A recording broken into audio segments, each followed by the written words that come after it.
Welcome to the Charlevoix Stories Project, a continuation of Charlevoix Oral's tradition. Today is Wednesday, October 5th, and we are at the Charlevoix Public Library in Charlevoix, Michigan. My name is David Miles, and I'm going to be talking to Dick and Noreen Selissen. She has an amazing maritime background in Charlevoix, and Dick was stationed here on one of the Coast Guard station boats. So we will get ready now with Noreen. Give us a little bit about your background, when you were born here in Charlevoix. Yes, I was born in Charlevoix Hospital, the old hospital. Okay, as I was. Both of us, I think, in 1940. Yeah, 1940. And you started your education right here in this room. Yes. In kindergarten, and then you went on to the Catholic school, which was required of Catholic children at that time. Yes. And then you came down here in Ninth grade. Ninth grade. Yep. And graduated high school, Yes. both of us, in 1958. Tell us a little bit about your family history. Where did your family originate from in northern Michigan? Charlevoix. What about, Charlevoix, Michigan, right here. do you have a connection to Beaver Island? Yes, I do. Both of my parents were born on Beaver Island, and both of their fathers were fishermen, and they met in Ludington. They met in My Ludington. parents. Now your dad went on to become a captain. He was a fisherman first, then he was captain on the North Shore. Which ran between Charlevoix and Beaver and Beaver Island. Island. And then he went from that to the Emerald Isle. He went to Sturgeon Bay and picked up the Emerald Isle and brought it back here. And he was on there for a few years. And he also ran the Bay Queen once in a while. That was dinner boat. the dinner boat here in about 1980. And then he left here and went on the ore carriers, which was the Weir, the Mudge, and the Ogilvy. And from there, he went on the North American, the passenger ships that used to come in here. The big one. He was a mate on the North American. Where did he go on the ore boats? How far around the Great Lakes? Mostly like Buffalo. I think they used to go, I'm not really sure about that because I never got to make a trip on one of those. How long was he usually gone on one of the trips? He was away from home until winter time. So you didn't see him until the winter time? Right. And then he was here for a few months, then the ice left, and then he was back on the lakes. Yep. So it was quite a while before you saw your father again. Yeah. Did you ever go to another port to meet him for any time off? Not on a ore carrier. But then we left Charlevoix.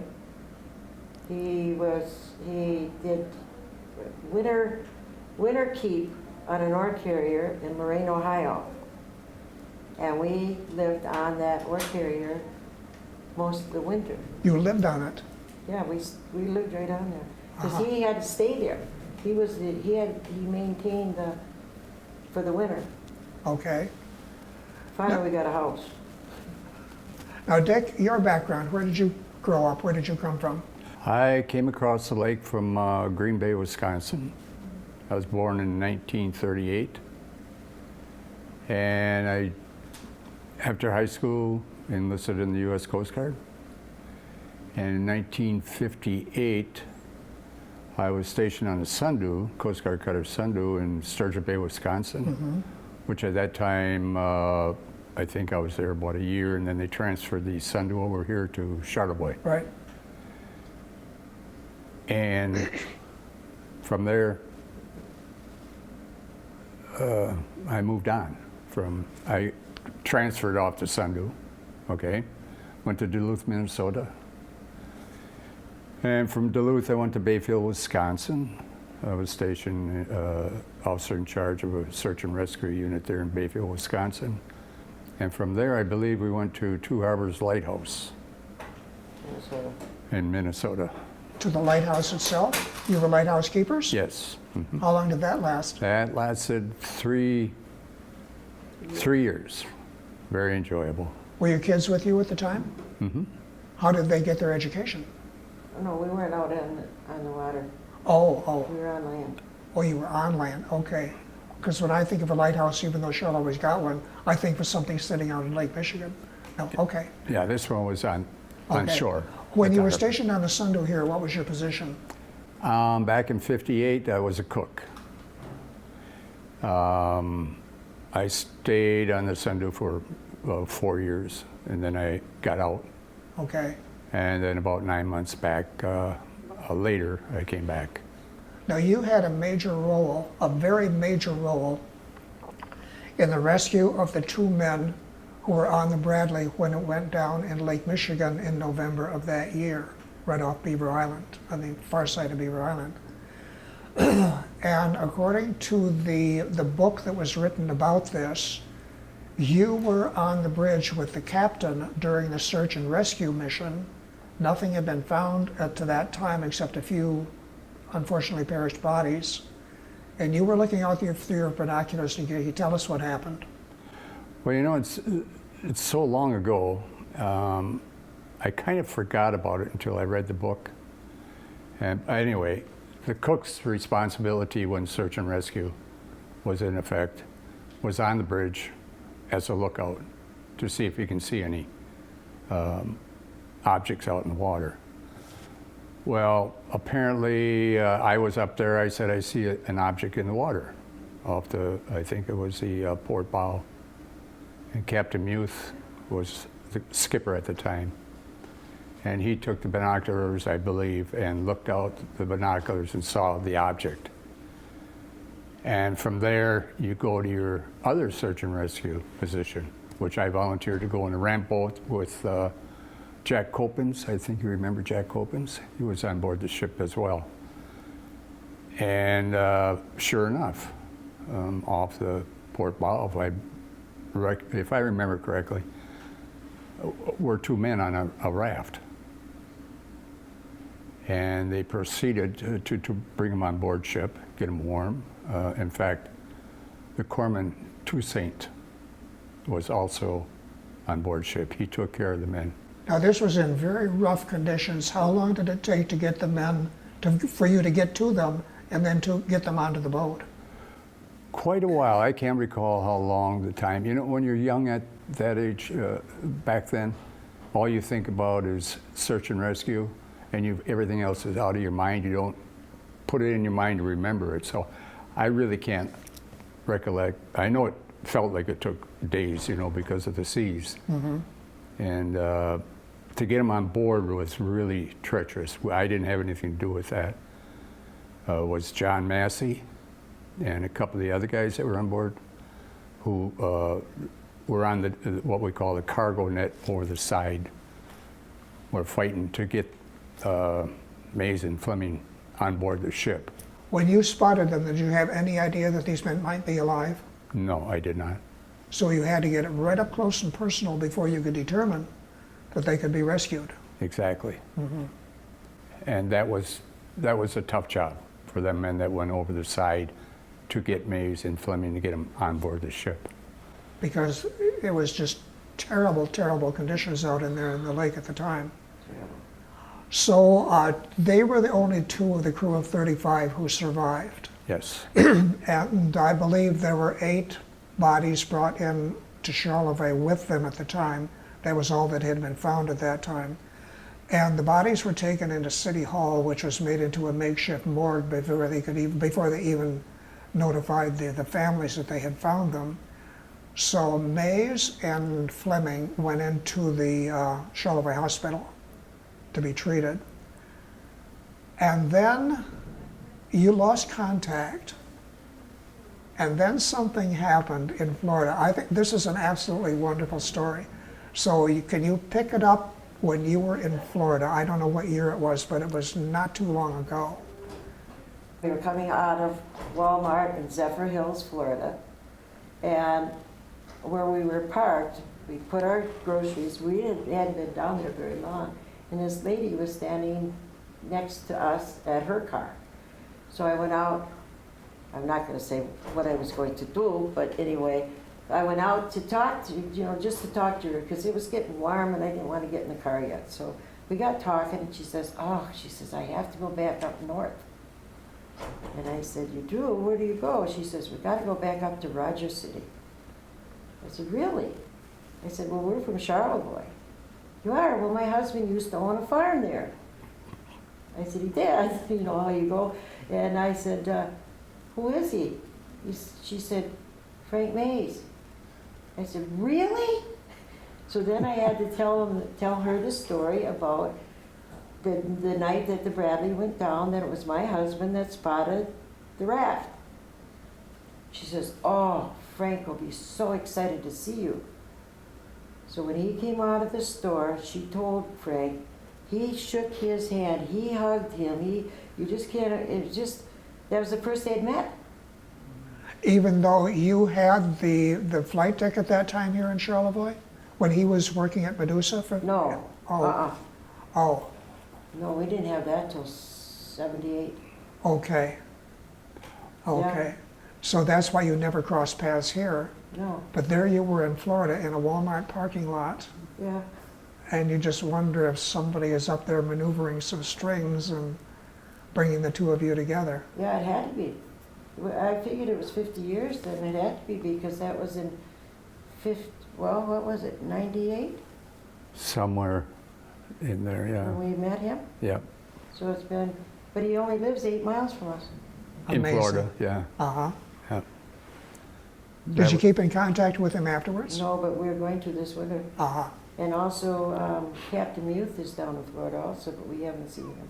So they both survived well into old age after Well- their ordeal they went through. But Fleming, of course, is gone. Oh, Fleming, yes. Yes. Right, okay.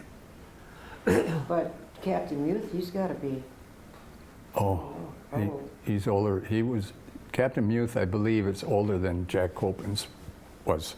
And Captain Muth was the captain of the Skipper, Sundew? the captain, yes. Okay. Mhm. What was the responsibility area of the Sundew in Lake Michigan, if not even further? Well, for the Sundew, we were in charge of aids to navigation in this area, also search and rescue. Our primary mission was aids to navigation. We'd set and pull buoys, set them in the spring, pull them in the fall, put a buoy marker down for anybody that's venturing out in the water in the wintertime, not too many ships. We also broke ice in the spring and fall time, mostly from Lansing Shoals out in Lake Michigan here to the Mackinac Straits up to the St. Mary's River and wherever else the ice had to be broken. Were you on the Sundew when they did the Straits of Mackinac, when the ice was approximately a mile and a half wide and 12 to 13 feet deep? No, I think that was in the 70s, Could have been. 72, 73, somewhere around there. And when it came back here, it took them, I think, a day and a half to break through the ice out here in Lake Michigan to get into the harbor. And the boat was coated with ice. And to get the men off of one of the lights up in northern Lake Michigan, the ladders had frozen over, so they had to hoist the men off of the light in the cargo nets onto the deck. Yeah, I was not here Jones, then. was it? I was in Duluth, or Two Harbors. So Minnesota. what were the worst weather conditions you ever encountered other than the Bradley rescue on the boat? Probably, I would say back in the 50s, we were breaking ice from, I believe, Milwaukee to, where'd the ferry go into? Manistee. We were breaking ice in there, and it was so rough. Some of the fuel carrier, the oil carriers, tankers, we'd have to break them out. And we broke ice day in, day out, 24 hours a day, trying to keep that little canal open from Milwaukee to Manistee. And when we were relieved from duty where they didn't need us anymore, another ship came in to help break the ice, we headed towards Charlevoix and for Christmas to be home.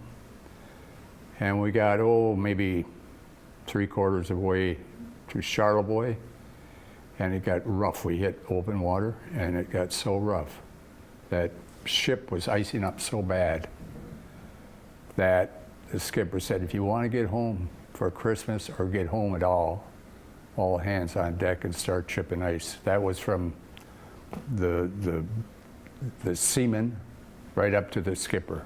The skipper naturally was on the bridge operating the ship. Executive officer, everybody on board ship that wasn't doing any duty were out on deck breaking ice.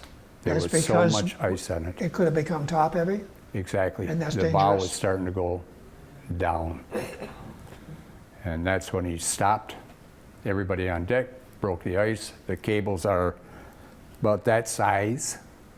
They became that size. And the deck was probably 1.5 feet ice. Oh my God. So And you had to remove all of this by hand? with fire axes, whatever you could grab, you would, try and break. And the Break boat the was ice how out. long? 180 foot. Oh my God. So we kept busy. Yeah, you did 10 minutes. Well, yeah, right. And we got cold. What about when you took the Sundew to Baltimore? Oh, that was later on in years, back in the 70s when we were taking the Sundew through St. Lawrence Seaway to Baltimore to be renovated. We went through all the channels and everything, went out in the ocean there, rougher than a cob for a lot of people. And the night that I had the OD watch up on the bridge, it got rougher. And I won't mention who the skipper was, but I was up there riding it out, and the quartermaster and the wheelsman and engineers were down below, and just, we weren't used to that type of weather coming off the Great Lakes, and then you hit the ocean. And that ship was just bowing in and rolling and pitching, and Were you out in the Atlantic? yeah, off of New York. On the radar, I saw a big ship and a bunch of little bitty ones. I'm not familiar with that on the Great Lakes. So I called down to the skipper. I told him that I have objects on the radar. And normally you do that because then you get the skipper out of bed to come up on the bridge. Well, I think the skipper was too seasick to make his way up on the bridge. So I had to call the executive officer to come up there, because you don't want to go into some area where there's a bunch of ships and run somebody over, run into them. And the executive officer came up there, and we were tossing and turning and trying to figure out what was going on. Then he looked and he said, okay, just keep your course, steady as you go. If you get close to one, back down, Like, okay. So that was one of the scariest moments that I really had at my age, because, I'm getting ready to retire. I don't want anything to happen. But we made it through. We made it through. I've heard, I don't know if it's an urban myth or whatever you call it, but I have heard somebody say that a boat built for the freshwater Great Lakes is really not a good idea to take it on in saltwater. Is that true? I think there's a little myth to that. The reason why they say that is because it'll rust up quick.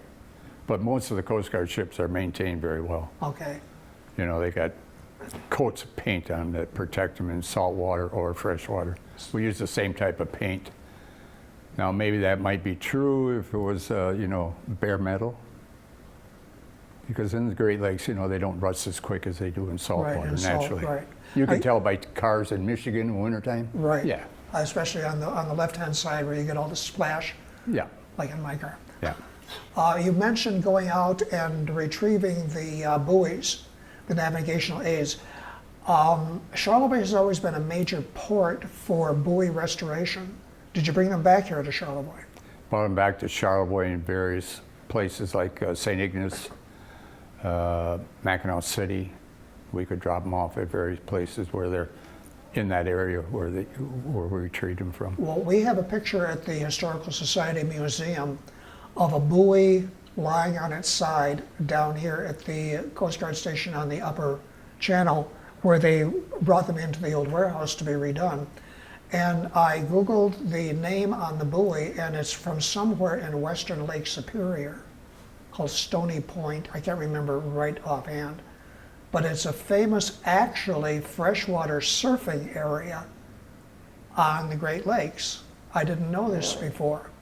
But apparently, at a certain time of year, the waves will form, and people who are surfers will go up there and test the waves. So I knew that a buoy had been brought down here from the far west reaches of Lake Superior, and I was very surprised to read that. So what was the farthest range you went on the Sunday? Did you get out into Lake Erie or Lake Ontario? We did pick up buoys for a ship out of Port Huron. I can't recall the name. She broke down, and we had to go over to Lake Erie to work their buoys in the fall time, and they were just covered with ice, starting to sink. So that was another 24-hour day job, to get them before they did sink. Lake Ontario, we never had any buoys over there, but Lake Erie, Lake Huron, Lake Michigan, and then naturally I was stationed up in Duluth on board a ship also. So that was a wood rush. So I think I worked about all the lakes. You were on the Sundew, you were on the Woodruff, and you were also on the Mesquite. Yes. For a while. And the Mesquite is the one that met a very tragic end up there in Lake Superior. This is 12 years, I believe, after you retired. Again, a boat had left Charlevoix and was at the Keweenaw Peninsula on a trip for navigational aids, which demonstrates the range of the ships that went out of here and the importance of the Charlevoix Coast Guard Station. What are your feelings about the fact that Charlevoix lost its Coast Guard Station? Good or bad idea? Well, it still has a Coast Guard Station. But it doesn't have the cutter, this. My thoughts? Yeah. It wouldn't mean anything. Where they have the buoy tender now, I think it's in St. Ignace, can handle this area. They have certain ships that can break ice. So the Sundew, you really don't need a ship in here because there isn't anything coming in until springtime. And I think that's what they looked at. Well, the argument when the Acacia pulled out was it was going to leave northern Lake Michigan so vulnerable. But apparently that hasn't happened. Apparently maybe Washington knew what they were talking about at the time. It would be nice to have a boat back here because it was so much a part of our identity. Yeah. Yes, it was. As far as I knew Charlevoix, there was always a cutter in here. Right. And naturally your feelings are hurt when they do take it away because, it was an attraction. And it was good when the Bradley went down because some of the ships were over in Wisconsin area that also came over to help us search and rescue. So that factor myself, I don't know how the smaller boats would handle it from the station here or before that it was the old station by the hatchery. All right. I wouldn't want to be on a 44-footer out in the Lake Michigan in a storm like the night the Bradley went down. Even though it's considered to be unsinkable. Exactly. But. Yeah. Noreen, let's get back to you. What are some of your favorite memories of growing up in Charlevoix? Well, I was here and there quite a while. I lived in different places, and I went to school. Well, I started here. Then I went to St. Mary's. Then I went to school 1 year in Beaver Island. I did a half a year in California. I did another half. So I really don't, I was in Ohio when I got out of 8th grade, and we moved back to Charlevoix, and I've been here. So you were a mariner's daughter. You went wherever your father was stationed. Exactly. Right. Well, when he was off in the wintertime, that's when we did traveling. Aha. So California, Texas. What about schooling? Well, I went to I don't think I finished kindergarten here. I think I finished it in California. I can't remember all that. Okay. We did so much moving around. I said How- I felt like a gypsy. How far back do your roots go in Beaver Island? You have any idea? From the time I was a little kid till, Ancestors come over from Ireland? Do you have any idea where they originated? I have it all at home. I can't tell you exactly. You know, I Do have it you- all written down at home. You have an Irish background? Of course. Okay. My mother's maiden name was Gallagher. Okay, and you're related to the McCanns? Yeah, but only on the Gallagher side. Not the Oh. McCann side, the Gallagher side. Okay. Where does the cross side come from? Where does the cross side come from? My father, my grandfather.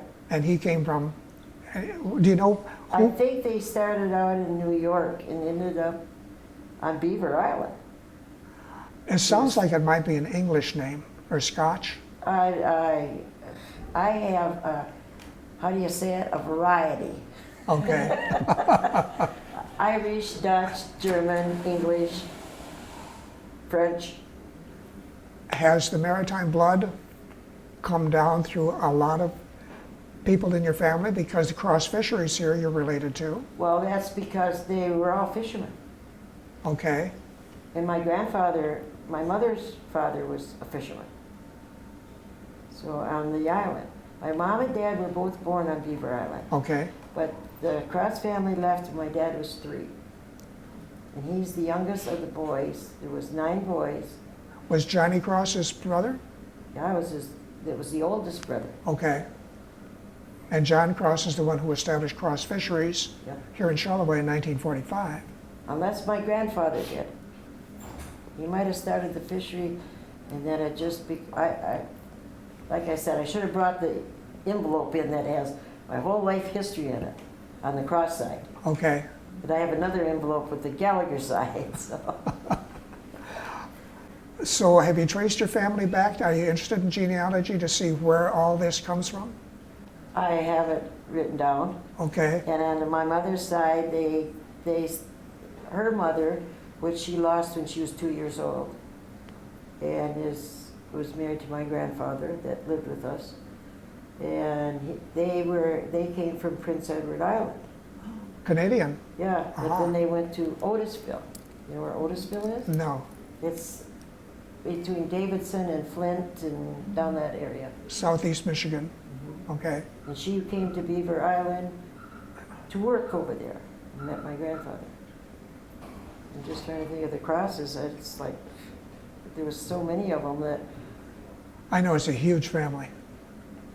yeah, and the only one left out of that, other than the cousins and that, is we have an aunt that was married to my uncle, Arch, and she is still living in California, and she's 102. Whoa. She's the only aunt we have left. Yeah, well, I know how that is. The family does tend to pass away, pass on. A lot of my uncles were in their 90s when they passed away. So you've got some good longevity genes in you. Yeah, so does he. Good. He Good. just lost an aunt. She was 109. 109? His Wow. mother lived to be 100. Wow. Do you have any stories you want to tell about the bar that you bought here in No. Charlevoix? We would love to put it in a book, but I'll we tell just, we had fun running it. How long did you have the bar? We only had that for what, 3.5 years? 3.5 years. Uh-huh. Wore us out. We, Then bought another one. my brother and I bought it from Hank Felix and Les Payne in 78, correct? We opened up in 77. 78. 78. Well, after a year or so, Noreen bought Mark's share out. My brother. And we had it during a period of construction out at Medusa. And that was an experience in life that we'll never forget. The guys were really good to us. They spent a lot of time there. We had a few things that we had problems with, right? Just a few times. Yeah, Not bad. for Not bad, but a construction few workers. times. And, you know, Rain days. a typical workman's bar. And I thought a local bar also, didn't you? Yeah, oh, yeah. We started entertainment. We'd have a party for anything. St. Patrick's Day, Easter, it didn't make any difference. A birthday, Yeah. you Always turned had parties. 21, a lot of good parties, and the people came out, Well, locals. you were perfectly located for the business with Medusa because you were right there toward Oh, the yeah. entrance of the Yeah. road. And it was always my time to open up in the morning on a rain day. And they don't work on a rain day. So they sit in there all day long. Well, then there's times that things get a little, you know, so he'd say, well, go take care of it. So here I am, all these big 6-footers, and here I am, 5'4", Where were they mainly from? all over. All over the They were country? iron workers and you name it. They were nice guys, though, really and truly nice guys. Yes. In the bar business, you know, where you get a lot of workers that, you know, they get off, they enjoy life. They have a good time, they get a little rowdy, like a sailor does, you know. Well, I always thought that it would be better for a woman to approach a man that's in that situation because they're not going to hit a woman. And I sure in the heck didn't want to get hit by a man that's 7 foot. They're 6 foot. So I would send her, you know. We had this And one experience. it always this one worked out time. that way. It This did. one time, he's bartending and I'm waitressing, right? Yeah, and I said, Dick, there's something brewing in here. Oh, it's just your imagination. It's just your imagination. I said, I'm telling you right now, there's something brewing in here. All of a sudden, these 2 6-footers stood up and he says, take care of it. So I'm standing between these 2 6-footers going, you are not going to fight in my bar. And they went and sat down. Well, good. I mean, they could have just gone right on top of my head. So it was what they call the woman's touch? It was, you know, it's probably my voice. It's an Irish woman's touch. Oh, I was going, Yes. And it was fun out there. We had a good time. Times that were rough, you know, but it was exciting to Yeah, have. we started out good. You know, Yeah, it was yeah. kind of a rundown place. mm-hmm. And then we bought another one, a rundown one. So I was like, And that one was where? Boyne City. That's right. And It's the name called of the Nordic. the Nordic, right? Noreen and Dick, Nordic. Nobody knew that. Skiing I area. didn't know that. That's the Yeah. first time Everybody I. thought because of Boyne Mountain and Ski Hill. Uh-huh. No, No, we- it's Noreen and Dick. Yeah. Okay. So it fit in the area, and we had that one for over 10 years. Yeah, Is it still operating? we don't know. No. Under a new name, Monte Bianco's, they bought it from us, Mary and Oh, John. that's where it was. That's Yeah. right. Now it's Yeah. called something else, Vista Yeah. something. Monte Italiano or something like that. It's an Italian restaurant. Yeah. No, Still. I think they there's kept something that Vista under. now. Okay, Monte Vista. I can't Whatever. remember. Yeah. Every time I go there, I can't get in. The only thing is the beer drivers are upset. The who's upset? The beer beer drivers were drivers. upset when we sold it. Because they'd only take in 1 case of beer a week. We were doing like for a week. It was funny out there in that bar. There's another one that was a nice location by a state park, and I told her one day, let's try it, see what happens. But anyway, we ran business, food, everything, music, and what she's talking about, the beer drivers. We would sell over 500 cases of beer in one night or one weekend of one I'm brand. not kidding you. It was 500? amazing. Yes. 500 cases of beer. Good We were Lord. we had this big walk-in cooler and it was stacked right to the Yeah. ceiling. And it took off. There was a lot of locals from over there. Yeah. That was their place. And how many bottles in a case? 24. 24. Holy cow. We'd run out. Yeah. It was just amazing how we opened that up and started running music in the bar and, treating people like they belong there. And all of a sudden, boom. There were a lot of Charleroi people over A there. lot of Charleroi people that came over. Oh, I know it was an event here to go over to the Nordic and have a beer. Yeah. Everybody They followed you wherever they went, wherever you went. They used to call us mom and dad. Yep. That made you really feel old. Yeah, but they respected you then. They did. You They know. did very well. So how old were you when you left the Coast Guard? How old was I when I retired? Yeah. 40? Yeah. 77. Not that old, 40. No, I mean you. Oh, the year, yeah. 40, Okay. yeah. So you had a full stint in the, what was it, 20 years? In 22 the, years. 22 years in the Coast Guard. I Okay. have a story. He was 3 different times on the Sunday. Yeah, that's right. That's unusual. 3 different? 3 different times. He started out on the Sunday, he got out of the service right after we got married, and in August, in January, he went back in the service. As he got out as a second-class cook, he went back in as a seaman, back on the Sunday that he got off from. Then he went, he had 19 and a half years, they sent him to isolated duty in Alaska, hoping he would retire early so they didn't have to pay, his 20 years. He comes home from Alaska, he gets back on the Sunday. So, And your last position on the Sunday was as bosun, I believe? Bosun, boatmate, yeah. Senior chief boatmate. Okay. But Which is just under what rank? master chief, Okay. yeah. So you retired at a pretty nice position then. I did, Good, yeah. good. Any further stories about the Coast Guard life here in Charlevoix you'd like to share? I'm here.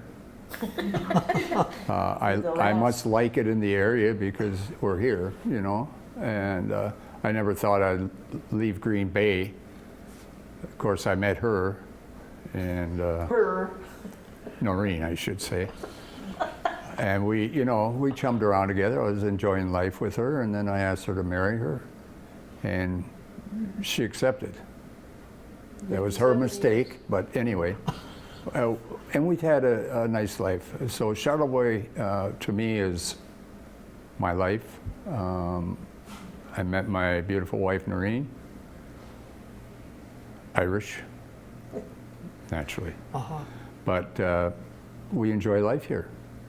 And the Coast Guard gave it to me, the good life, and also meeting her. So I retired from the Coast Guard, doing well. I married a wife, been married for, She married you for money, obviously. 50, yeah, that's what he told me. I married him because he had a turquoise and white 56 Chevy. He wore a leather jacket. He looked like the Fonz. He says that's what How could you resist? At that time, I was a smoker, and I rolled the cigarettes up Yeah. here, Yeah, you'd always do Dick Selissen. He had this big rectangular thing on his arm I here. always had, yeah. But we were both young at the time that we met, and we had 2 wonderful kids. We still have them. There's still one in Boyne City, one in Charlevoix here. How many grandkids? 4. 4. Good, good. 2 boys and 2 girls. 2 girls, yeah. I received this from my son and daughter-in-law in 1991. Yeah. In 1991. And we're talking about the shoes, right? Okay, when I was stationed on here and I retired off the Mesquite, I wasn't on it at the time that it sank. When I retired, the guys, all the deckhands and some of the engineers said, Chief, what you should do is take your shoes and hide them in the overhead. I said, well, why? They're pretty good shoes yet. They said, well, Chief, there's nobody that can fill your shoes. And I said, what are you looking for? So, anyway, that's what I did. I took my shoes when I retired, the day I retired, and put them in the overhead in the chief's quarters. They're probably still floating around. And I don't know if they're still floating around in there or not, but it's quite a story. It made you feel good, that the guys would come around and say something like that. Did you hide them in such a place that they wouldn't be found? No, they were just, how your lower ceilings are with the panel. I took a panel out, put the shoes up on the next panel, and then closed it. And then when I found out about the ship sinking, I said, rest in peace, shoes. So it was a good feeling when they approached me at retirement and said that. So it made me feel good. And the ship went down, I believe, in late 1989. Yes. Which is 12 years after you retired. Right. Yeah. So any further thoughts about life in Charlevoix? Were you on the Sundu when you were supposed to be ice breaking? and somebody was up on the deck and you went up there to relieve them? This is a good one. We were ice breaking off of White Shoals Light, and That's just west of Mackinac, near Waukesha. yeah, right. Well, yeah, White Shoals are right by Skillygalee. Yeah. Skillygalee and White Shoals. We're breaking ice to go to the Straits, break some more ice naturally. And anyway, I had the 4-day watch. That was my watch. And I went up to relieve the officer of the deck, take over, and they said, "What's your position?" I asked him, and I looked, and I said, "Well, you were there when you came on watch 4 hours ago." He said, "Yeah, I got caught in this ice field, and I couldn't get out." I said, "Well, did you call the captain, and ask him what you should do, or should he come up?" And no. I said, "I relieve you, go down below." So I called the captain, and at that time, Captain Rosnowski, I don't know if you're familiar with him. Rosnowski? Roger? Wife is Vaguely, still living. Yeah. Anyway, he was a skipper. And he said, "Chief, you're kidding me." I said, "No, Captain, I'm not." I said, what would you like me to do?" He said, "Just alter course and go around Beaver Island and go by Lansing Shoals." I said, "You got it." So I did it, But 4 hours, he did not move an inch. It was like right there. And What did it feel like when the boat broke the ice? What did that feel like being on the ship? I mean, can you describe that? well, you received a lot of vibration, a lot of noise, and you feel a lot of oomph. In fact, sometimes when you would run into a wind roll, you give it full throttle to go ahead. Does the bow of the ship cut through the ice, or does it crush it from the top? It comes down like this here, cuts through the ice, the weight of the ship. And if you would get hung up, we had weights that we swung from the boom. The boom would put in, probably say 4 ton. And when you swing the boom from one side to the other, that would roll the ship, give it momentum. So then you could go forward a little bit, and then aft, back down a little bit. And then you back down, you take another full run forward. And I do the same thing, climb up on it, and that's what it looked like. Then you swing the boom back and forth. So how deep of ice could you go through? Oh my gosh. Oh, I would say probably, I'm not an expert at this, let's say 7 to 8 feet, roughly. You could, spread it. You couldn't keep on moving like that. Well, once you would form a channel through the ice, and it would form in chunks behind you aft, how long would it take to freeze up again? Did Well, you if sometimes feel like you were just on a lost cause? Every time you're breaking ice. There was a lost cause. Because sometimes, like that guy that was right here, the officer of the deck that wouldn't move, well, you're the same thing when you're breaking ice, because you're back and forth, back and forth. And the bow on the ship is like this, and then it's got like a tooth that goes up. And the bow goes up, and then that tooth comes down on the ice, and you almost like that. As far as I know, I never got up on the bow to look.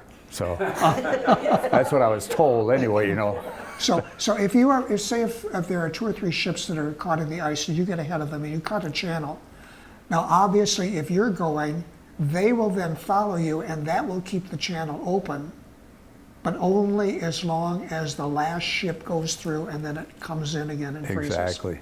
And it'd probably take like overnight, 12.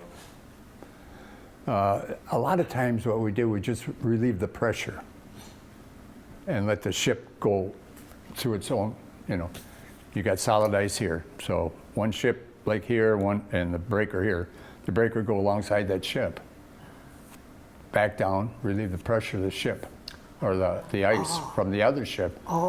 The ice would move over to where you broke ice, and then it would move forward a little bit. And that's what took so long, because you back and forth, And these freighters are not built for breaking ice at all. Their bow is so round and, you know, they roll. So the Mackinac, now with the Mackinac, I never was on the Mackinac, but that baby was so wide that it would break ice and the ship be right behind it, a Yeah. lake carrier. Yeah. Well, when it was launched, I believe in 1944, it was the largest icebreaker in the world Yes, at that time. yep. It would not make, I believe it would not make it through the St. Lawrence Seaway because of the belly of the beam. Now I heard, Yeah. just heard, not for sure, they're thinking about bringing the Mackinac back because the small icebreakers that they have apparently can't do a lot of ice breaking. Now that's just hearsay. The Mackinac is where at this point in time? Mackinac, In Mackinac, okay. yeah. Mackinac City. It's a tourist attraction now, And the Sundow's in Duluth. a tourist attraction. Well, we have a picture of the Mackinac off the channel bridge, a channel piers here, cutting a channel through for 3 fish tugs, the Jackie C, and one other one. And that was how important those boats were, because those fishermen had to get out into Lake Michigan as many times as they could because their livelihood depended on it. So you see this gigantic boat out there breaking ice for these little tiny I things. know. Was that in your video? I think believe it might have been. Yeah. Yeah, We have that. yeah. And I sat there, I was totally amazed because I didn't really know all that much about Charlevoix till you put that video out. There's also accounts that we have read of Charlevoix being icebound, but it's like late spring and the ice is not that heavy. And you will get a good east wind, and that wind will take the whole ice field out far enough so later in the day, boats can leave Charlevoix and get around to Petoskey. Really? That is the power of that wind taking that ice and just slowly moving it out into the lake. Like the one skipper you had there, was it foggy? Was it that? Any type of bad weather, if it was a ripple in the water Call him or you couldn't see, Captain Tuna, yeah, chicken of the sea. Captain Tuna, chicken of the sea, he would It not. was on the Sundew. We He won't w- name any names. No, he would not bring the ship in. Besides that, he had a girlfriend in Mackinac City. So if the weather or a little bit of fog would, you know, he got radar on there, but he would not let the ship They come sat into right Charlevoix. outside the breakwall. Never came in. Turn just like this here outside. So all his wives, you know, went down to Michigan Beach and watched him go round and around and around. But we used to break ice also for Beaver Island, so the ferry would make it out, Yeah. and you get the fuel boat in. We would do that in the springtime. But What were It you was pretty on easy. when you had to rescue someone off the North American? oh, I was out of Bayfield, Wisconsin at that Bayfield. time. Yeah, her dad was a mate. on the North American. Remember the North and South American? Oh, definitely, yeah. Yeah, he was a mate on there. And when So somebody got sick on the boat? no, some lady apparently fell down a ladder and broke her leg, and that's when I was in Bayfield, Wisconsin, and her dad was on the North of the South American, and they radioed in that they had a person that needed assistance, medical assistance. Could you come and get her? So I went out there, and 40-footer? I had a 40-footer, and I was married to Noreen. That was my father-in-law. Oh my God! I've been operating a 40-footer for quite a while, and we're pulling alongside. Don't, not too, no. Afraid I was going to scratch their ship.